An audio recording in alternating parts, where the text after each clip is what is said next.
Okay, just the fact that that coaches are in a higher risk category, being for than players, and I just wanted to know how that informs your behavior and your leadership entering this season. Yeah, so as we all know, we have to be careful. That's something that all coaches are being redundant with. We're talking to our players, we're talking amongst ourselves just to remind ourselves. Sometimes you get up, you go get a coffee, you may forget your mask, or sometimes you go into the bathroom, you may forget your mask. Well, we're all reminding each other, of course, of how serious this is, reminding ourselves as coaches, and we're reminding the players. Um, this is a different time for us. This is different, and as a team, we must make the adjustments so we can be successful down the road. We must make the adjustments, and I think that the Eagles, this organization, Howie and Jeffrey, along with John Ferrari, they got a great plan here for us while we're in the building. So along with myself, I'm pretty sure other coaches will tell you, we feel 100% safe in the building. Now, we understand everything that's going on, how it can be contracted and all that, but we feel safe. Go ahead, Hey, Rube. Deuce, how you doing? Good to see you. Rube, Um, hey, with Miles, we saw kind of half a season of Miles last year as a regular player. When you look at his workload, what can he handle physically? Do you think is he like limited to being like a 15 touch guy? Do you see him as a 20 touch guy? Will it vary? How do you see him physically being able to handle a big time workload? I'm excited about Miles. I'm excited about him handling the full load. I don't see Miles as a guy that you have to monitor his touches. 15 here, maybe 15 rushes, 5 passes. No, I don't see him that way. I think you put him in and you let him go. Can I follow up? Why do you see him? I mean, some backs, have to be you have to be careful with. Why do you look at him differently? I don't think you have to be careful with him because he's one of the guys that is hard to get a hit on. I think you got to be careful with the guys that can't make people miss. So if you put a big workload on those type of guys, this is a violent league, and injuries we know can happen at any time. But if you got a guy that can make people miss and that's kind of special, like Miles, the injury, it goes down a little bit. The percentage goes down. So I think he can go out there and he can handle that part of it. He showed last year. He flashed last year. He worked hard. He got to know the offense, the passing game, and the running game, and running routes also out of the backfield. His hands got better. You saw a kid get better every week, and coming into camp for a lot of these rookies coming into camp, it's night and day. They don't know what to expect, from the verbiage to how we practice, to the demand we want from the demand we want from them. I mean, it's different for him, man. It's different. So for him to come in and being able to get all that and move on and go out there and be successful, I was happy. Go Bo, and then John McMullen. Hey, Deuce. As so much was going on this summer, and as the league was sort of looking at itself in terms of its hiring practices, they tossed out that idea of maybe draft pick compensation for Rooney Rule compliance and stuff like that. Just having gone through this process yourself, what do you think would constitute meaningful change for the league's hiring practices? I don't know really. I think the most important thing is having a conversation.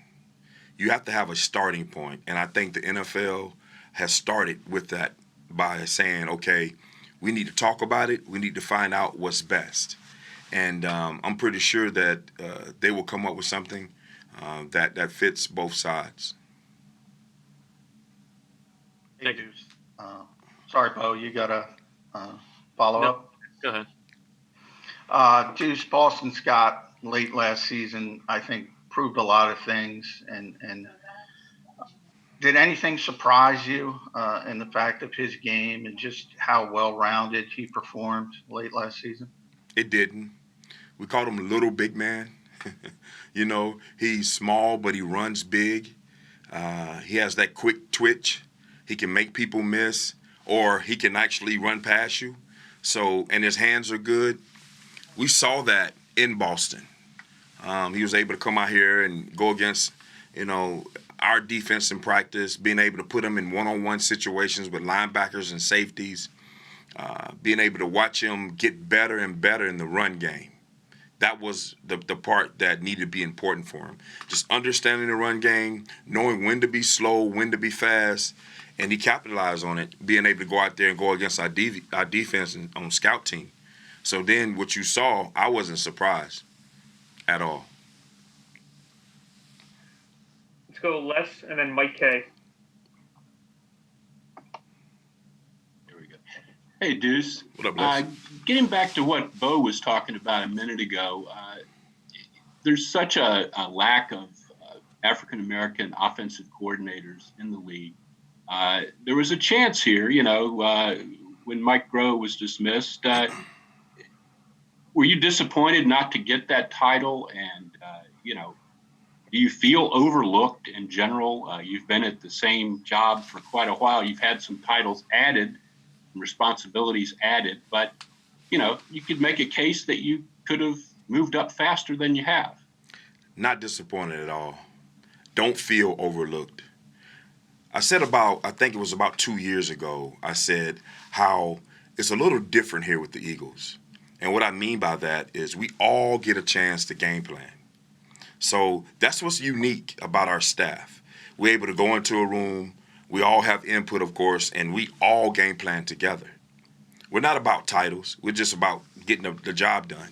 And that's what we've been doing around here for a while. Now, would I like to maybe later on down the road visit that? Yeah, of course. We all want to advance. You guys want to advance. That's life. But right now, I'm super happy in my role, proud of my role, being assistant head coach, running back coach. I'm proud of that. Doug's, he gives me things, and he puts it on my plate, and I'm thankful to him for having those opportunities. So I'm excited about where I am and what I'm doing now. Thanks for doing this. With that said, have you guys talked about contingency plans if, God forbid, somebody does get infected? Obviously, if Doug were to be isolated, how the offense would kind of work and who would call plays and anything like that? Yeah, we have a plan, and we had those conversations.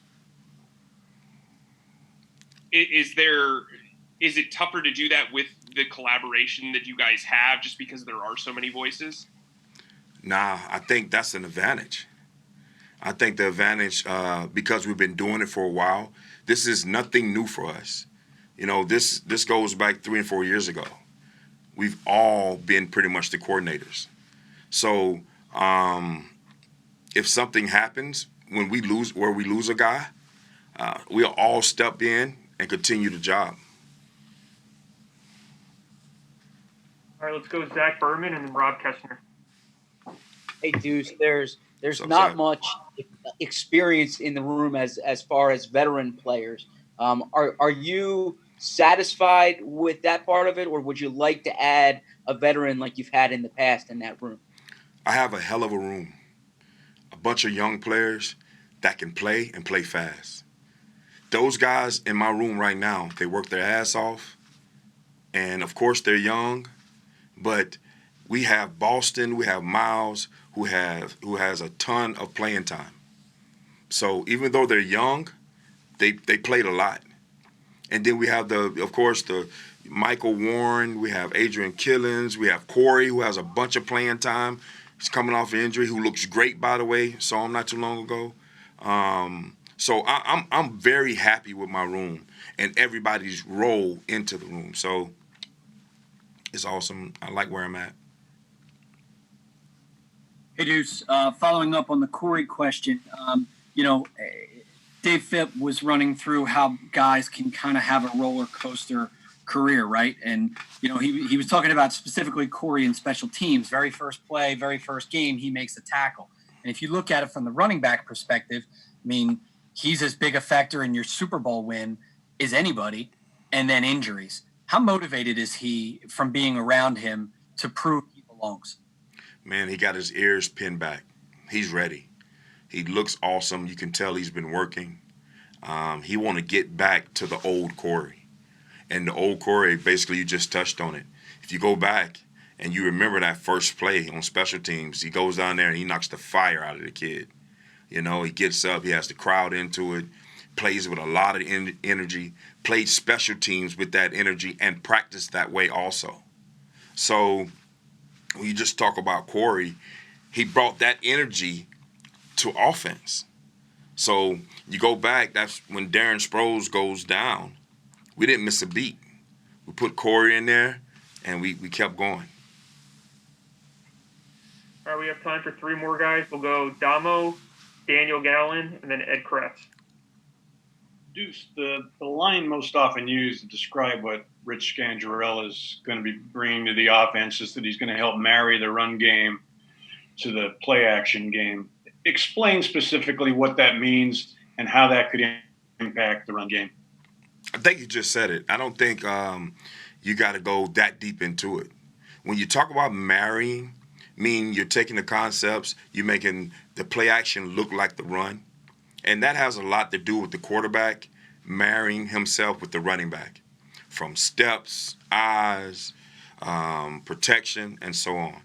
Rich definitely has been awesome. He's been totally awesome.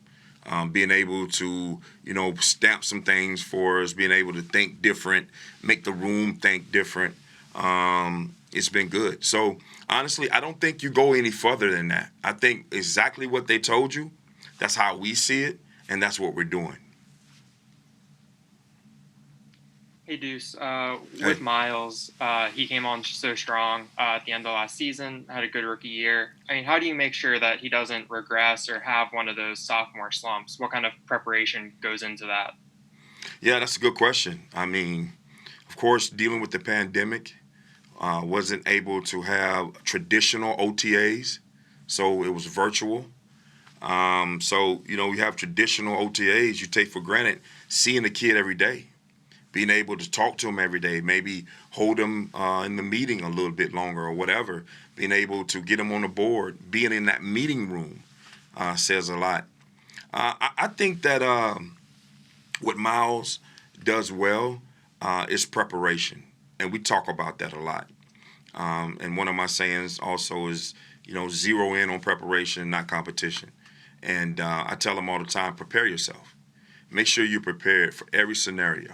Make sure you're able to go out there and tell me what's going on every play, not only your position. So he's a student of the game, and he wants to get better and better and better. So sometimes you got to hold him back, and then sometimes you just got to let him go. But there are going to be ups and downs. You learn from ups and downs. That builds character. And definitely for a kid like that going into a sophomore season, being able to have a good year, being able to have a good year last year. So sometimes things don't work out as planned. We all want to rush for this many yards. We all want to score this many touchdowns. We all want to catch this many passes, but it's all about the team at the end of the day. Go ahead, that's the last one. You're on mute. Yeah, hey, Duce. Hey.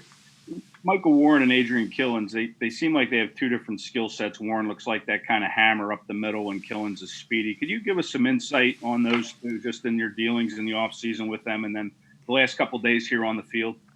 Yeah, Adrian Killens, starting with him, if you go back and watch the highlight film, man, he's explosive.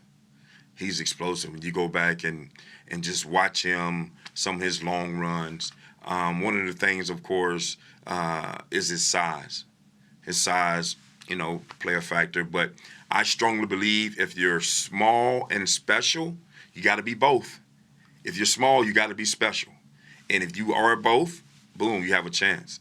So you just can't be small and not special. Usually those guys don't make it. Well, I put him in that category of being small and special. And his highlight films and some of the things he did at Central Florida is unbelievable. Michael Warren, coming out of Cincinnati, man, I love this kid film. And I watched him. I went back a year ago. And watched the kid. Had a chance to study the kid and see what type of runner he was. Now, he may be a little bigger than some of the backs we have, but I tell you, his feet, man, are maybe nicer than some of the backs we have. So he may look like a bowling ball. He can run you over, but he can also make you miss. Thanks for taking the time, Coach. I'm curious with the pandemic still out there, and how are things going to change for you logistically as a coach? The way that you guys meet, the way that you're coaching on the field. What kind of things are on your mind as you set off on an unprecedented season here? Well, there's a lot. My mind is racing right now. I'm trying to answer your question the best that I can do here. But number one, coming through the front door, going through the gate, getting tested each morning. I got to tell you guys, I never felt more safe in my life. I told my wife that. I told my kids that. Mr. Laurie has absolutely, once again, he cares about his team, his coaches, and just proves it once again with the group of people that he's put together to organize this whole operation. It's all different. It's all new. Don Smolinski and John it's unbelievable. For every little detail that's going on right now, the door handles, everything that I notice, I'm like, oh my goodness, they think of everything to keep us safe. So that part of it is great, I think, for all of us, because it kind of lets you think, okay, let me just focus on my job, on our job, and detail everything that we have to do, and that other stuff, we're good. We're going to be in good hands. So, on the field, the meeting room spacing, on the field, I wear a mask on the field. I mask up because I want to help. I want to keep. We have players that have families, kids, little kids. I have a wife and kids at home, so I'm just trying to do the right thing all the way across the board, and I really want to make sure that, with that said, that becomes the new norm, and then we just go ahead and focus on what we have to do to be a really good team. And it's one day at a time. In my mind, every day I come in here, it's just one day at a time. So that's kind of the way I've been handling that. Hope I answer your question. And is masking up optional right now, or is it a preference thing or a mandate? No, in the building it's absolutely mandatory, but I'm going to do it pretty much 100% of the time for the reasons that I just said, and that's fine.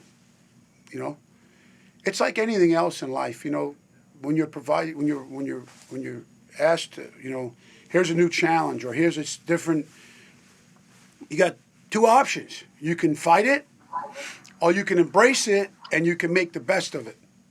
And I think that Doug explained that very well in the spring with the Microsoft Teams meetings, and I think we absolutely killed that. I think we maximized our time, because I only say that because I wouldn't say that unless I really felt that way. But the players that came back here, the retention of the information during the installs, I was just amazed with that.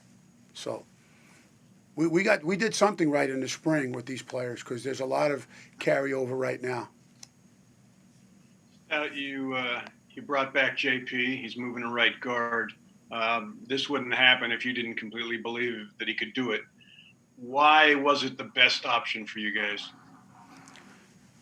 So, number one, I believe everybody in the O-line meeting room, probably a lot of other players around here, but most importantly, the O-line, the players in the O-line, I think they look at Jason Peters like, this guy can do anything.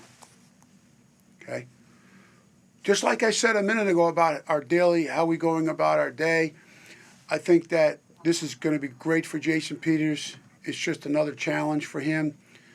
I think that, he's had to play the toughest position in the O-line, maybe in the whole offense for a lot of years, playing left tackle, blind side, being out there on his own, man on an own island, 101 blocking all day. So that's a hard job, okay? And I think that this can really help us. Number one, he knows me. He knows how I coach. He knows our terminology. You have to know what the guard's doing in every play. You played next to him. You were a tackle. So with all these things being said, I think he brings a lot of value to the organization, to our offense. And so to me, for those reasons, I think this is absolutely the best move. Go Zach Berman and then Dave Zangaro. Hey, Jeff. As far as Andre Dillard, what progress have you seen, whether it was virtually or in conversations, from the time you last had him to now? Zach, when you look at the installation tapes, which we're using right now to teach the players, the installation each day, here's how you go about it. You go about it by clipping out the best teaching film or clips for that concept.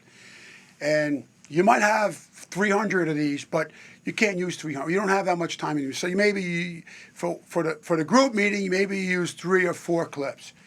When you go to your position meeting, you might have 30 clips. But to make a long story short, my point is, when you go back and you really analyze, you go back and you watch these specific concepts one at a time, and then you start to notice, and Andre's in a lot of these, he's playing in a lot of football last year. I think he played over 400 plays, 500 plays, something like that, close to 500 plays. And you see the change of direction. You see the foot and body quickness. I absolutely have identified the areas with him that we need to improve on, and I would say that I would say that the one thing he has done a great job of has his strength. I think he's absolutely improved in the strength department, and he needed to. So that's your answer.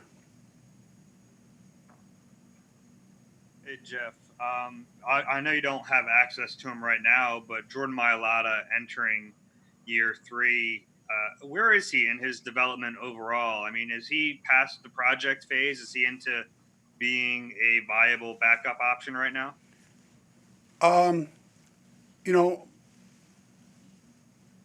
Look, I'm always as honest as I'm always as honest as I can be. I don't want to lead you down the garden path, okay? So I always try to tell you the absolute truth. You guys know that.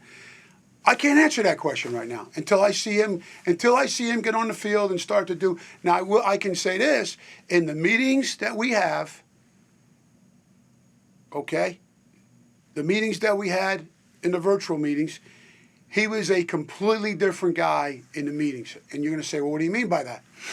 His confidence level, because we require these guys to know a lot and to be able to convert blocking schemes and calls, and completely different in the meeting.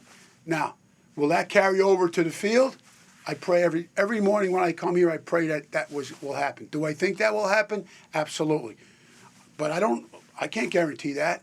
We're going to find out, though. That's what this is all about. And if it does carry over like the meetings, we got action. We're going to be in good shape. Let's go Elliot and then Les. Hey, Jeff, I was just curious, where's Matt Pryor at in his development, and how much did where you believe he is at factor into the decision to bring in Jason Peters to play a position he'd never played before? I think that Matt Pryor has had an outstanding. I think he's made the biggest jump just in his developmental, his training, his pushing himself and getting in great shape. The meeting stuff that we had, the virtual meetings in the spring, really, again, along the same. To be honest with you, him and Jordan Mailata, they're very close in the sense that in terms of how they developed in this offseason. You say, how do you know? It was spring. You weren't with them every day. I know from seeing them on those Microsoft Teams meetings. I know from knowing what they were doing in the off-season training programs, knowing how much time they were putting in to their off-season training programs. So I'm very happy with what Matt Pryor has done. I think Matt can play he's extremely valuable because he can play a lot of positions. Like I said to you guys earlier, when you put on these installation tapes, a lot of times, like in the Jacksonville game preseason last year, he's playing left tackle. Then you continue to watch. You see, he's in the Seattle game last year. At the end, he's playing right guard. So he's playing a lot of positions, and so to have that swing value to me is extremely important. And I think that he's right there already. I think he's right there. I look at him as though he is a starter in my eyes, just like I did Vaitai last year. I looked at him as though he was a starter. Hey, Stout, back to Jason Peters. What was his reaction when you brought up right guard to him? What do you think the biggest adjustment is going to be for him there? Is it the body types of the guys that he's blocking? And, what goes into getting a guy settled into a position like that? Well, the biggest adjustment to me is going to be he's not having to block a guy in giant space. The player's going to be right in front of him. To me, that's the biggest adjustment. The players that he's going to be blocking are going to be right up on him, opposed to 4 or 5 yards outside with all of that space. To me, that's going to be the biggest adjustment. Maybe surfacing some of the blocks that the run fits with, the way I teach them, being on the right side. I think that, again, I really believe that JP, he embraces these things, man. He likes a new challenge. He likes a new, a couple of times he was snapping football a couple of years ago, 4 years ago. He was snapping out there in a walkthrough session. I said, "What are you doing?" He goes, "I can play center. I can play center one day. I'm going to come back as a long snapper." I was like, I don't think he was joking either. I just think that in his mind, it's something that's going to be new. It's something that will be challenging. But I absolutely think he has the critical factors to be very productive at the position. Now, I do want to make this. This is the first thing I should have started with is, look, Brandon Brooks is the best player at that position in the entire league, in my opinion. And it's a tremendous loss for us. That's the truth. We all know that. Okay? And I'm always concerned of a player when I call Brandon up and he's like, I feel worse than he does. He's always happy on a good. He's always on the right track. He's always in a good mindset. He's always positive. And after all that he's been through, it's amazing. He's an amazing guy to me. But we have to have some answers now. Okay, so we thought about this thoroughly. Coach Peterson and Howie and Mr. Laurie, and we've talked through this. And I absolutely, totally believe in Jason Peters doing this assignment, this job. Guys, we're going to take one more here because Coach Schwartz is ready in the other room. We're going to go Ruben Frank to close us out here. Hey, thanks for doing this. I just wanted to ask you about the two Auburn kids, Driscoll and Prince Tega, and just what you see from them, their development, and I guess until you get them out on the field, you don't really know, but what's your initial impressions of their progress? Well, we have been on the field. And so I have had a chance to just, because there's just a couple guys here, so to be able to focus on the rookies, just the rookies, because those are the only players here right now. It's been fun. It's been exciting. I'm very upbeat and energized about this group from a football intelligence standpoint to a physical standpoint. They're killing me. These Auburn guys are killing me. I coached at Alabama, so they made me say War Eagle yesterday. It would kill me to say that, but they got me to say it, and they did they're doing a really nice job. Along with the rest of the players, the Luke Chiriga, KC Tucker's here working out, and We have. I'm having a blank here. From Iowa State, we have. I can't believe I'm forgetting his name. He's what? Julian Good Jones. Julian Good Jones, and he's doing. Those guys are doing a great job. Those undrafted free agents, they're amazing at what they know. So I'm very happy with this group that's here, and it's a lot of fun, to be honest with you, because when you're able to handle the amount of installation. See, what I do is we install, and then when I feel like they're hitting the wall a little bit, I pull back, and then we kind of go back, and I kind of I haven't had to do that. I'm amazed. I'm like, oh, we're going to keep going? Are you guys all right? And we keep going. So the more I can get in, the more I can teach before the older guys get here, the more acclimated they will be, and then they won't feel lost as we get into practice 10, 11, 12, 13. So it's been great. Carson was saying yesterday that he needs to do a better job of protecting the ball this year. I mean, he had 16, I believe, fumbles last year, which was second in the league. He said it's been something that you guys have talked a lot about. What does he need to do better there? Be more aware of his surroundings, get the ball out quicker? I mean, how do you look at that?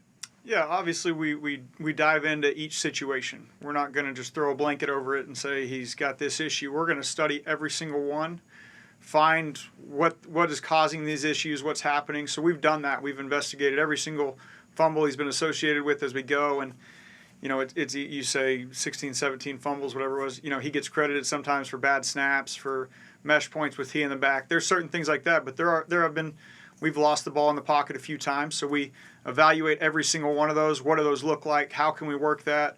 Finding drills we do. Maybe we do more of those drills. Maybe we find a way to incorporate something else to put him in the situation where this is happening. But we make him extremely aware. This is the situation where this is happening. Then we find other situations where he was put in the same spot and had great ball security. Try to reemphasize those things. And so it's really, you dive into it, try to figure out why it's happening, how we can correct it, what we can do to emphasize it as we go. And, you know, that's what we've tried to do. We obviously had a ton to plan in the offseason to get some work at that. Now we're getting our chance now to finally get our hands on some of these guys and get to work through some of these things. Hey, Chris, there have been some changes to the offensive coaching staff. Congratulations on your promotion, by the way. But I guess specifically the addition of Rich, what can that do for Carson's game, and how do you expect those concepts to mesh with Carson's strengths? Yeah, I feel, you know, anytime we're going to add somebody like somebody of Rich's caliber that has Rich's experience throughout the league and just in coaching in general, we feel like it can add to what we already do around here. And so Rich may have some different details for some of the things they've done, or some different ideas of how to attack a certain defense, how to get guys in certain situations. And that's really what we're trying to do. We're trying to add different experiences that we feel like can take our 2020 Eagle offense to the next level. You know, it may be some things with Rich that to the naked eye doesn't look like a ton, but there's some things that he's going to have his hand on as we go and evolve and learn some of the things that Rich has had familiarity and success with, and that can really fit our system and take our offense to the next level. That's what we're looking to do with Rich, and he's been a great addition so far in helping us build this thing. We'll go Zach Berman and then John McMullen.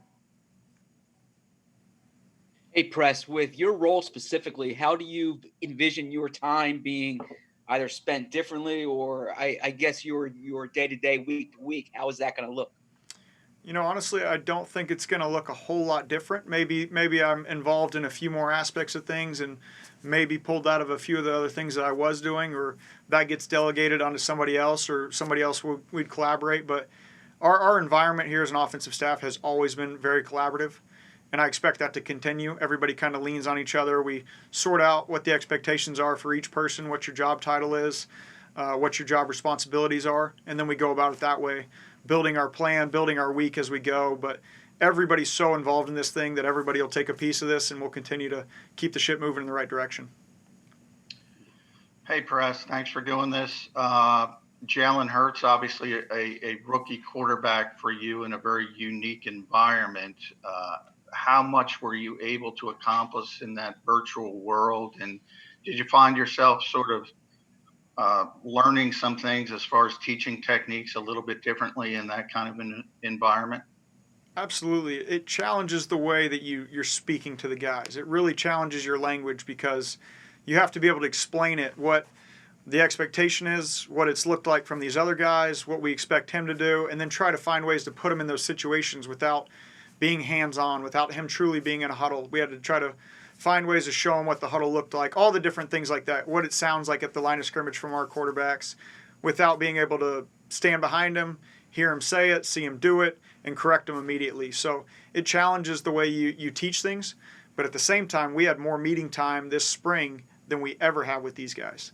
So you're able to dive into all aspects of it, and you start with the big picture, kind of shrink it down into the details of, we talk through every single philosophy, what we're doing in first and second down offensive philosophy, when we're in backed up, when we're red zone, when we're third down, 4 minute, 2 minute, 8 minute, all the different things, or the middle eight, all the different philosophies we have throughout a game. We were able to really dive into that and give them a big picture and then shrink down what it looks like for us in our system, how we handle these things. So you were able to get a lot of that. So then when he came in here and we get our hands on him, we get him out on the field, he's shown that he was able to take a lot of that information through the spring and retain it and do it. And then there's still some things, you hear the cadence maybe and it's, hey, it really sounds a little more like this.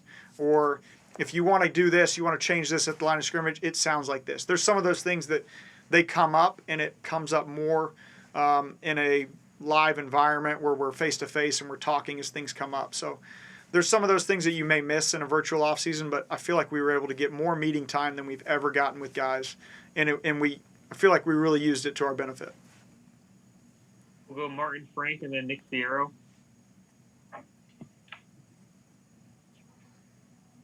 Hey, Press. I was wondering, you talked a little bit about, teaching Jalen Hurts virtually and everything. How much of a challenge is that, because you didn't have him, in the spring and everything like that? So, has it made what you guys have done virtually that much tougher? Is he further behind than he would have been normally?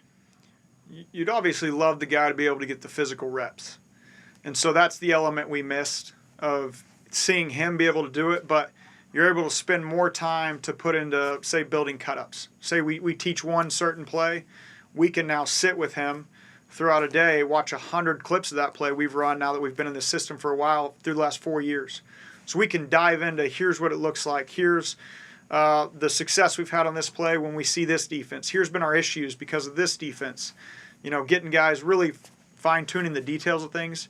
But at the same time, it's always tougher. It's always easier, I guess I'd say, when we can put a film on and coach through a play and that guy's watching himself do it. You can always explain, okay, this is a rep. This is what Carson does on this play. And this is kind of the drop he takes. And then you want to say, so when it's your opportunity, you do it this way. Well, it's easiest obviously, to put him out there and say, okay, you did this. Next time, let's do that. But that's the element you're missing of it, the physical reps, the being able to coach the tape off these guys themselves. But again, you're able to dive into probably more details than you would because you have more meeting time. So again, I feel like we use that to really clean up what our installation looked like, what things sounded like, all that. And we try to take full advantage of all of that. But you do miss the physical reps of these guys getting experience, getting reps themselves. It's all mental reps through the virtual offseason the way it went. Hi, Press. I wanted to ask about Carson Wentz. This is going to be the first year in his career where he's the oldest and the most experienced and accomplished quarterback in the room. I was wondering how much that might change things and if he's going to be looked at as even more of a leader now. Yeah, I think each year the dynamics of the room always change. Even if it's the same people, you've accomplished something different. Your role kind of changes within the shape of the franchise, the organization, the offense, the team in general. So I think every single year kind of takes on a life of its own. The 2019 Eagles, that's done, that's passed, that's moved on. We're the 2020 Eagles right now. And then it's a day-by-day league. So this thing changes every single day, week to week, where you are as an offense, where you are as a roster, where you are within the league. That's always changing. That's always evolving. So I think it's going to be natural for these guys. They'll all kind of find their place as this thing goes and evolves and transforms throughout the year. But I feel like the guys we have in the room, the character we have in our quarterback room specifically, it'll sort itself out. And we have great confidence that these guys are going to find their roles and really thrive in the places they're at. Rube, and then Les. Hey, thanks for doing this. Appreciate it. How much throwing? Obviously, everything's so different. How have you kind of monitored Carson's throwing and his all the stuff that you would usually, have such a keen eye on in the spring, mechanics and that kind of thing? How do you replicate that during this kind of off season? Again, that's obviously what you miss, being hands-on with the guys as they do that. But we're in constant communication within the rules when we can communicate with these guys regarding football. We're in touch with what they're doing. They communicate what their process is, the times they're able to get together maybe and work out. We're able to be in touch with those guys and see what that looks like and keep an eye and keep in just back and forth communication throughout to keep really the pulse of what's going on with these guys. And again, you'd love to be there. I'd love to be able to stand behind him, watch him throw, talk him through every throw, or he and I converse back and forth on a lot of things, but that's what you miss. You evolve. And these guys continue to work. Again, with our guys, especially Carson going into year 5, there's a lot of self-awareness. He knows what his game looks like. I feel like myself and Doug, having been with him every step of the way, we know what his game looks like as well. And so you're able to still have those communications of, hey, this is what it looked like on this play and this, and are we working through this, and kind of follow through on all that. And then we'll get a chance kind of to see it ourselves as we get into this thing. Hey, Press. You talked a little while ago about the collaborative effort among the offensive staff. Is there a danger of having too many cooks in the kitchen at some point? I mean, you've got a couple of consultants. You got Rich. You got you got Doug. Are you confident your voice is going to be, strong enough to do what you want to do here with this? Yes, sir. I think it's very similar to, like we were talking about, the dynamics of the quarterback room. I think a lot of that kind of plays itself out. And our philosophy has always kind of been, since I've been here, to find great people with great ideas that can work well with others. We'll pile in. We'll all kind of, it kind of sorts itself out of how things play out. Everybody finds their lane and what they're associated with. And at times that has to be communicated of who's expected to do what, where these voices carry. And ultimately it's all going to filter through Coach Peterson. It's always been that way. And so he's going to have his stamp on it. And, things take on a life of their own every single season. So we're always going to do what's best for us with what we have, the information we have at hand at the time. So the offense kind of evolves week to week based on our personnel, our opponent, what we're good at, all that sort of stuff. So I think it'll continue to sort itself out and find that way. And we've got a great coaching staff full of great people that are very knowledgeable about football. And really, I think we've kind of started to find our way in terms of how we all mesh together and how we're going to find our way to collaborate through this thing. Let's go Tim McManus and then Bo Wolf. Press, how are things going to work logistically with the quarterbacks? Are you meeting in the same room, or are you in a different room now? Are you having guys separate and same on the field? How's it all going to work? We've obviously kind of altered some things within our building to fit all the protocols in place. So we're meeting specifically in a different room, but it's a room built so we can still socially distance ourselves and still be in the same room, still be in the same environment. And then there's even a time and a place to hold a virtual meeting where maybe our guys have been here in the morning or something. We're able to send them out. They can go to their hotel, their house, their apartment, whatever it is, and we can still hold that meeting. That's one of the greatest things about this offseason is now everybody's kind of equipped, coaches and players, to be able to have the ability to work from home if necessary. So there may be a time and a place where we hold a meeting, later at night or something, because everybody can do it from their house. When we need to get together, we can get together. They have, what they've done in this building to abide by all the protocols in place has been amazing. The facility staff here, the video staff here, everybody's done a phenomenal job to really make it so we can thrive in this environment. And we fulfill the rules and abide by all the protocols, but we're still able to get our work done in the best way possible. We have time for 2 more here, guys, so we'll close it out with Bo and then Chris Murray. You're muted, Bo. Hey, sorry. Hope the family is safe and sane. Thank you. Carson mentioned yesterday, wanting the offense to maybe add some more explosiveness. And that is an area where you guys were towards the bottom of the league last year. Right. Beyond personnel, what are some of the things that you guys as a staff have done this offseason to try to add that element to the offense? Yeah, we want to make sure that we understand the details of every single thing we're doing. Players, coaches, everybody within. And that's having a philosophy in every single situation, and being able to communicate that throughout so that we're all on the same page. But, we've been able to – there's been games where we're able to hit those 12, 13, 14, 15-play drives and score. That's a grind. That's hard to do over and over and over. We want to be the offense that we can hit you 1, 2, 3-play drives at times. And part of that's – making sure we have a complementary scheme, that everything fits together, everything looks the same, understanding, again, what we're trying to do, how we're trying to attack. But we're always going to build this thing around the strengths of our players. So you always have to adapt to the personnel you have, but, because you are playing with 2 tight ends doesn't mean you can't push the ball down the field. We're going to continue to find those ways that fit within our offense and our system, and as well as fit our personnel. And we're always going to try to find ways to push the ball down the field and attack the defense. And we want to be known as that kind of offense.